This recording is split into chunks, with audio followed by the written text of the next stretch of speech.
Good evening, I'm Victor O'Sullivan and we're here with the Cork Holstein Frisian Club at one of the club's annual field evenings.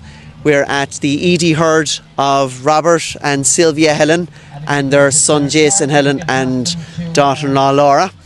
The Helen family are synonymous with breeding in Cork and within Ireland, and the club is very lucky that they've hosted us here this evening at the field evening. So Robert, might ask you just to give a brief history of the farm and the setup and just about how we got started. Yeah. Thanks very much, Victor. I started here to go over this farm in '93 from my uncle. He was a William Eedy who was married to my father's sister. Hence, that's where the herd prefix came from. It's the Eedy herd, so we named it after the surname of my uncle. In '93 there was 20 cows here, a milk quota of less than 100,000 litres at the time, and I suppose I had to make a decision as, you know, was it to get into milk or get out, one or the other, because it wasn't large enough. Anyway, we decided to go in.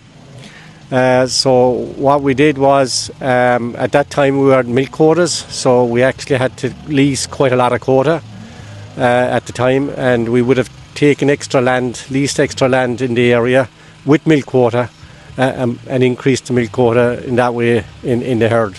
And the surplus land we put into tillage at that time, which is mostly spring barley, and that worked out quite well because we did end up with quite a good single farm payment because of that.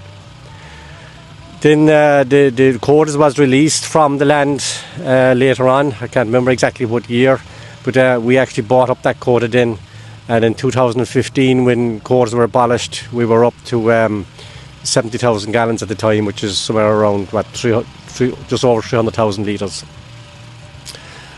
Just to go back on the breeding a bit, when we went into cows we decided that we would buy into good cow families, and we just bought into all PI cow families. That was all pure Holstein families.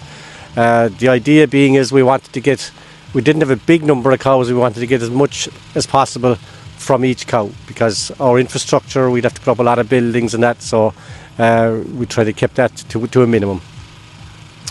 Following on from that, once quotas went, we then expanded a bit more up. Today we're milking about 90 cows here, producing about 850,000 litres a year, and we're also feeding the calves, would be all milk from the herd as well. There's about 90 acres on the farm.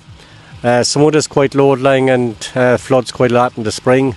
But again, the emphasis always would have been get as much as possible out of each cow, both in milk production and in stock sales as well.